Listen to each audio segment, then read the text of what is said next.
لدست من راسته بشکه جه پروژه که تمام لینا به 20 جه صده جه 5000 خانیان افخانین کبریار بوش بو هجار و کرنشینان بینه درست کرن به خانین کوری هاتین ناس کرن بریاسه سالان افسوزه جوان راحات بوداین لحتان ها نهاته بجی کرن کرنشین و هجار مایند بن کرانده حتان ها پرانیا پروژه وانه و کهوی عردو چول مایه لقل ما بينن أمد التاكسي رمضان دا دوفتشونا كيجبو كيشي عوامتي كري أدين للايك تاورشي خانو كان مانتوا بداية هتكنات ما أو خانة وكلاوية بمبخانيك خوش ورقواركم أفروشن بيدا خانيك بومن أهو بيدا كاتو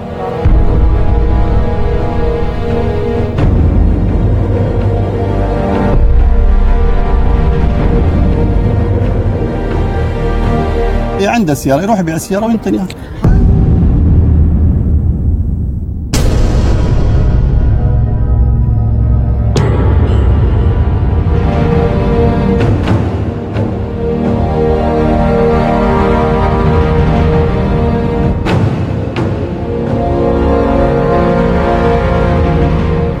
پروژه خانین کوری جه دو بشان پکته بشا یکم 5500 خانیش بو هجار و کم درامتان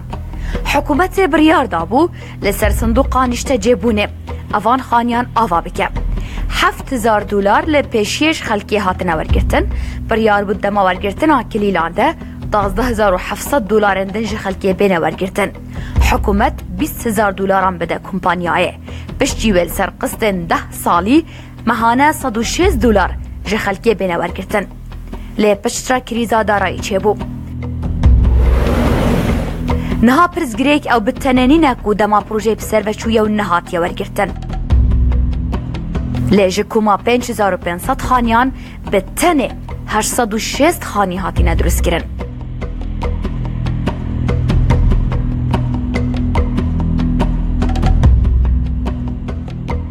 پرزگریک اکنی دست بکری افکشه چه بویه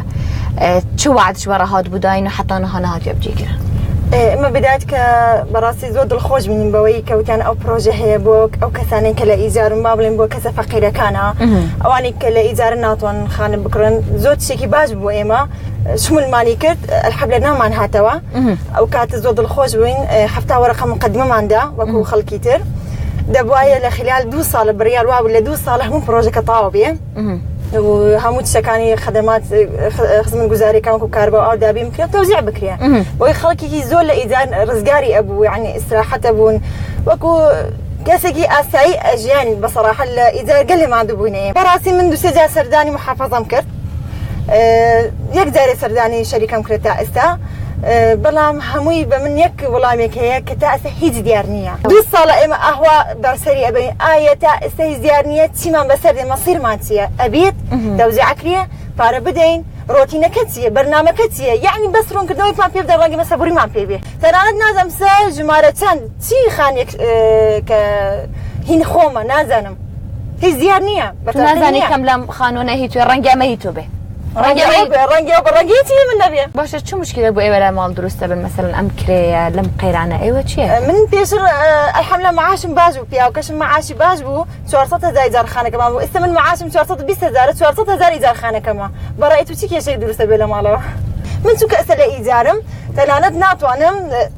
يعني بس تني شطنك بكرم الم كبارم كر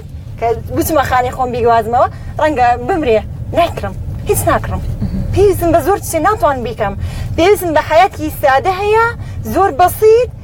يعني بالخوج بم بلا ناتوان دروسي كم استا هر جارم نتم إيجار خانة كأدم بمنا بداية هتكنات ما أو خانة وكلاوية بم بخانيكي خوش ورقواركم أفروشن بيدا خانيك بومن أهو بيدا كاتو من ظالم هاي كجان كم دبيتم فرز بيستمن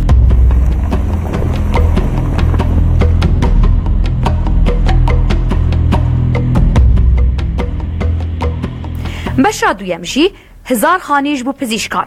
وکه پروژه‌ای که و برهنانه تمامه گره بستنا برا حاملاتی کو پزیشکن و کمپانیای دایه نهاج صدی 85 جوان خانیان بداوی بویه لی کمپانیا آماده نینه گلیلان بده خودین وان جبرکو او دبیجه وان نکاریا قسطن خوا بدن طبعا من وكو نوينري بەشێک لە دکتۆرەکان هاتوومە طبعا دکتۆر لە وڵاتە وەکو عرضت بکەم بەس لێدان دەخوا و قسەی پێدەگوترێ و بە ئاخیریش شەریکەی حاجەحیا غەدری لێ دەکات. علي الآن غرامة سزاير سر از ده چاوا خانی بوب دیماهینم و پارا نادن ئەوە قستی دووەمشمان داوە لە بۆ قستی سێم کەتینە مانگی دەی 2015 ئەگەر ئێمە تاوانبار بین بەوەی کە قستی سێممان نەداوە تاوانبار بین بەوە کە پارەمان نەداوە شەریکە ئێمەش بە هەمان شێوە پەنجەی تاوان بۆ حکومەت درێژ دەکەین کە حکومەت پارەی ئێمەی نەداوە بۆیە ئێمەش پارەی ئەومان نەداوە گەر حکومەت ڕاتب نەداتەما ئێمە لە 2015 4 مانگ ڕاتبمان وەرنەگرت ئێمە چۆن قسط بدەین شيء موتسي دزاني يعني ولا در دسالاتي من موضوع موتسي وحسابي واش كرا اما با كومبانيا ما قلت يا نابي او دكتور انا روبروي او بكاتو كغرامه يعني ورغلي اسكا معلومه وانا موتسيان باشا كوت كرا ناتوان بيدن استا باشا چاندايت يا غراماني تريج ورده بيدن اي دكتور كان هيك شيء نيه باشا ايوه خانيه ايوان او مثلا يشتجيبون بروجي اوان خلقوا كرينشين باسكين بلان بحلك ببينين بو دكتور كان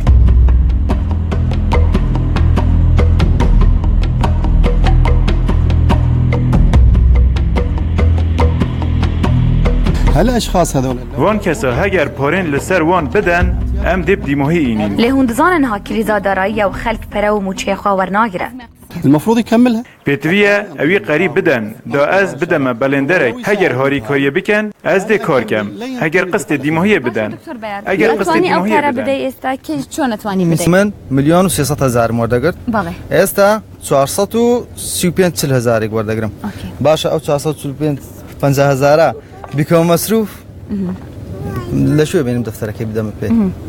ئێستا تو ئەتوانی مەسەلەن لەو سێ دەفتەر و نیوێکە 35,000 دلاری کە هەیە تو ئەتوانی چەند و چۆن بدەی دەفتەرمان ماوە ئەکتەریە دوو دەفتەرمان ماوە لەو 20,000 دلارە تو ئەتوانی چەند بدەی و چۆن بدەی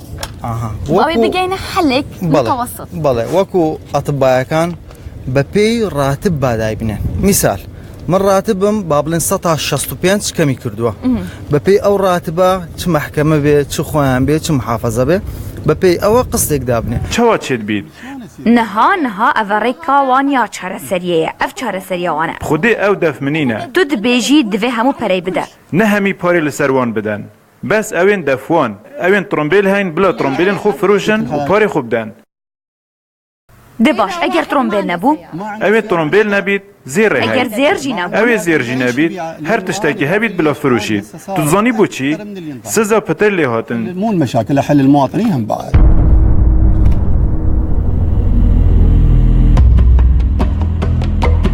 ئێوە ئەتوانن چۆن دەوری وەسیط ببینن بینی ئەم کۆمپانیایە و بینی ئەو خەڵکە کە زەرارە بینن دکتۆران موچەکەەوە دەزانی لەدەسەڵاتی من نییە گرێبەستەکە خۆیان ئیمزایان کردیا خۆیان هەمویان گرێبەستیان کردیا لەگەڵ ئەو کۆمپانیایە کە خانیەکانیان ئیوان دوور لە ڕێنمایی کرێچەکان پارەی خۆیان بدەن بەو شێوەی کە لە بۆیان دانرا بەڵام تاوەقوعی ئەو ئەزمان نەکردووە وایە کەسمان تەوەقوعمان نەدەکرد ئێوە ناتوانن کە حکوومەت هیچ بکەن بۆ ئەوان وەکو چی مەسەلەن پارەی لە زیاتی دکتۆرەکان ناتوانین بدەین حکوومەت یاین چی نازانم زەختێک لەسەر شەریکە دروست بکەن لەسەرمان کردیە کە نابی غەرامەیان بکات کەمێک سەبر بکێشن لەگەڵ دکتۆرەکان ئەمە داوای لێ دەکەین ئەوانەی کە پارەیان نەدایە بێنە ناوێ با کەفیلیان لێوەرگری مەسەڵەن تاخیر بکە قستەکانیان هەندێک تاخیر بکە بەڵام ئەم بە کۆمپانیایەکم گوتی وتم کاکە بڕۆ قیڕەکەی لە بۆ بکە ئەمن کەفاەتی ئەوەی دەکەم کە دواتر پارەکەت دەداتێ ئاین دوایەوەی کە تەواوی کرد ئەوانش وەختی دەبی قستەکانیان بدەن منەوەی پێشنیار دەکەم ئەگەر قبول بکە بتوانی باش أنا القاضي يقول لي اگر از دادوار بم و حساب بینم دی بیجم از آمادم چه جارانینه بەرامبەر حاکم ڕاوەستین ئەڵێن یعنی ڕاتبەکەمان سێ بەشکەم بووە ئەگەر بە پێی ڕاتب قستەکانمان بۆ دانێ مەش ڕازین ئەگەڵ کاتنینە ناوخانیەکەش مشکلە نیە gelek behsa çareseriye hatkirin û dawiye kez bi çareseriyayê din razî nebû. Ew ê penayê bibin berdadgehê. Kompanya û xelk dê li benda biryara dadwerî bin. کرەی ئەدەین لەلایەک چاوەڕێشی خانۆکانمانتەوە دایە هیچ کە ناچمە ئەو خانەوە کەلاوەیە بم بە خانێکی خۆش وەرە گوارەکەم ئەفرۆشم بیدە خانەیەک بۆ من ئەوە بیرەکاتەوە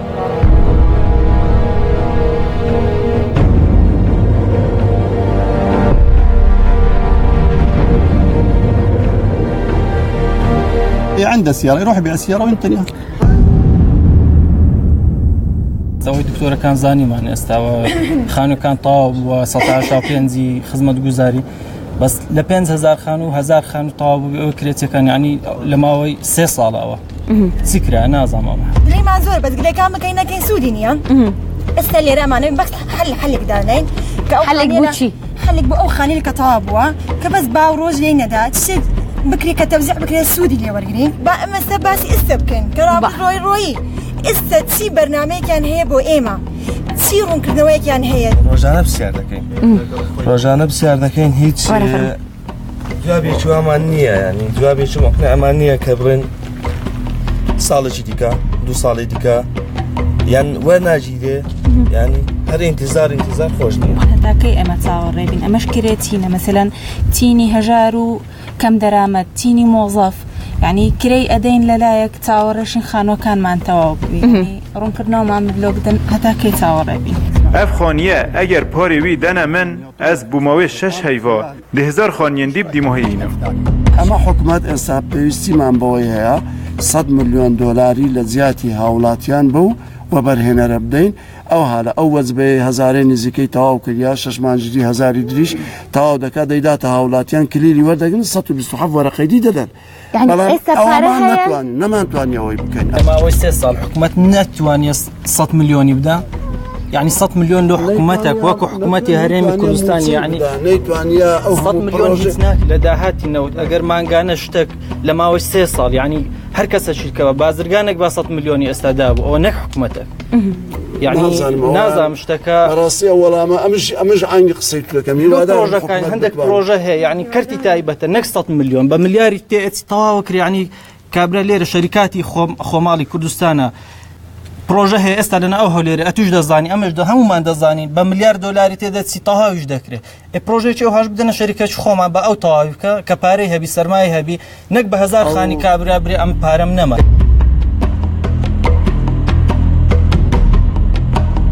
حلی دومانەوەیە کە ئەو پرۆژەیە تەملیک بکرێت لە ڕێگەی وەبەرهێنانەوە کە ئێستا خەریکن و بازرگانیەکانیش تەملیک بکرێت لە بۆی بچی لە بانقەچی دەرەوە قەرزی وەرگری لە جیاتی هاوڵاتیان قەرزی وەرگری ئەو 2 دەفتەرەی بە قەرز بیاندات حوالی أكثر من 6 شهور بری 6 هیوا من داخواست کرد اوی اردی بکنه ملک دام بشین دجال بانكين دربي هرمي قرزي وارجرين وهمي خانياب ديموهي بينين فرض كان خلصنا ما في مشكلة دەڵێ بازرگانیەکان بە تەملیگ نادێتەوە بەرهێنەر بەڵکو بە مساتحە دەیدرێتێ ئەوەیان ئیلا گەر ئیستیسنایەک لە بۆی بکرێ ئەوەشیان پەیوەندی بەوە بەرهێنان و ئەنجومەنی باڵای وەبەرهێنانە کە سەرۆکی حکومەت سەرۆکی ئەو ئەنجومەنەیە خەڵکێک و لەوێ دەرێ هێڤیاوان هەبوو کو ji pirzgirêka kireyan xelas bibin navbera dû berê naşîda têne hêran yekî ji wan e hikûmet û qeyran e yadin jî kumpanyaya mercên wê ne heta niha me nikariye çi çareseriyan ji bo vê pirzgirêkê bibînîn هەلی سێم ئەوەیە چکە ئەوەشی پێ بڵێ بەڕاستی پێمان گوتیە ئەگەر ناتوانانی تەواوی بکەیت لە پارەی خۆت بەبەوەی 2 دەفتەرەکەی لە هاوڵاتیان وەرنەگریەوە دەتوانی بەجی دێلم ئەمن خەڵکەچکە بێ کە مستەسمیرە سەرمایە هەیە دەتوانی تەواو بکە بەبێ ئەوەی داوای ئەو 2 دەفتەرەی بکە ئێستا واتە لە ماوەی 10 ساڵ بتوانین لێیان وەرگین أنا أحكي عن لسان ولسان الشركة أثر أزمان كومبانيات آخرم وآمادمه هر کس یان جهک وک بنک اوی کاری بدیماهی بینن وکی ریکامه از هاری کار بم و اوی پروژه راده سیوان کم خو کارگهن خوشی از نارا کم و ده هاری کار بم بس بالطريقة اللي هي احنا سويناها ايوه كيت وانا نراوش وين ور بقرن بو ورقرتني ام بروجي لدست ام كومبانيايا ئەگەر ئەو 2 چارەسەرەی یەکەم نەبوو ئەوە لێرەیە شتێکمان لە بۆ داواکاریەکمان لە بۆ بنووسی برێ من ناتوانم ئامادەمە ئەو وەختی لەگەڵ وەبەرهێنان چکە پرۆژەی تریش وا هەبووە کە وەرگیرایتەوە لە وەبەرهێنان ئەوە خۆی تەسلیمی دەکاتەوە ئەعلان دەکرێت دەڵێت چ وەبەرهێنەرەکەیە ئامادەیە بێ بە هەمان مەرج و بە هەمان کوالیتی ئەو پرۆژەیە تەواو بکە و ئامادەبی ئەو 2 دەفتەرەی لەسەر هاوڵاتیانە بە ماوەی 10 ساڵ مانگانە 150 نزیکەی دۆلاریان لێوەرگری ئەمە ئامادەینە ئەو شتەی يعني بأقرب وقت. الوقت كم اگر رادس بکن وان هزار خانیا بونش دارا هگر رادس بکن ام دی خوبه کشی. لێگەن با خەڵکەکە بەخۆی بێتەنە ئەو دوو دەفتەرێت ئەوەی دیکەش بەقیس لە جیات ئێستا من کرێ بدەم کرێەکەی دەدەینەوە بەس لەو حاڵەتی دەبێت حکومەت هۆشمان هەیە بەڵام ئەمە نامانەوەی ئەوەیە چکە ئامانزە پرۆژەکەیەوە بوو کە خەڵک ناتوانین چار دەفتەری لە سێگری بدات توانی مانگان ئیجارەکەی خۆم دەین ئەمان ئەکرێ ئەو حەلا یعنی مەکسێکی مؤقت بەڕاستی ماندوونێ ئەوە ئەمن نیمە ئەوە بۆ بەرهێنانە ئەوە وبرهنەکە اقتراحك بکەنە حەلێک بکەنە بەرنامەتان دراسەکە جێ لێ بوو کردیتمان دەڵێ من ناتوانم ئەگەر پارەی وەرنەگرم ناتوان پرۆژەکە بەردەوام یعنی ئێستا ئێمەوە بمێنین تا قەیران ئاخر سیرکە ئامادە نیە هەندێک تەزحیە بە خەرە تەماشا هەرەوە هەزارە نیە هەرەوە هەزارە نیە دەبی هەزاری تریش لە دوای بکە ئەو پارەی وەی وەرنەگرن ئەوەی دی توانی بداتە اینجا ئێمە ئەسوڕێنەوە دەولی حەلی یەکەم کەم دەرامەت گەورەترین زیانی پێکە ئێستاما هەریەکی 7,000 ماندا ئەو 7,000 لە ڕێی قەرز و ئەوە هەتاوکە 7,000 درایە یعنی لە ماوەی 3 ساڵی شوەرە ئەتوو بەس چاوەڕێ بکە 1000 خانی تاوانە دیسان بەبێ ئومێد دیسمە ماسووکە هیچ نەتیجەیەکم وەرنەگرت کە ئومێدم پێی بەسبێنێ شتێکی وازەح وەرنەگرت ڕاستە ئەدام حلولەکانیان زۆرە هەوڵ دەدەن بەڵام حلولانە بڕێک سەختن لە ئەوڕێ جێبەجێ بکرێن کێشەکەیم ئەوەی قەیران بەس بۆ خەڵکی هەژارە قەیران بەس بۆ خەڵکی هەژارە و لە هەمان کاتیشدا هیچ وعدێکیش وەرناگرن کە شتێکش بووە لێژنە و تحقیق یعنی بە دوواداچوو یعنیەوە دەستی لێ بشەوە ئەوە شتێکە و زۆر دیمان و دەشبینن لەوەش با بزانین چیمان بۆ دەکەن من نەخواست ئەف خەڵکە ببێ چارەسەری vەگەڕن مالن خۆ پشتی گەنگەشەکردنا پێشنیارین مە و حکوومەت و خەڵکێ چێژە چارەسەریان گونجایی نەبووش بە هەموو ئالیان کۆمپانیا ئامادەیە ji پرۆژەی خوا vەکشینە لێ هەمان دەمێدە پرەیە خۆش حکوومەتێ دوێ حکوومەت ژینها د کریزێدایە مەخوای گەهاندە دەستەیا بلند یاوە بەرهێنانێ لە هەرێما کوردستانێ لێوانژی چ چارەسەری نەبرن ئەvê پرسگرێکێ پەیوەندیەکەت وەڵام ناداتەوە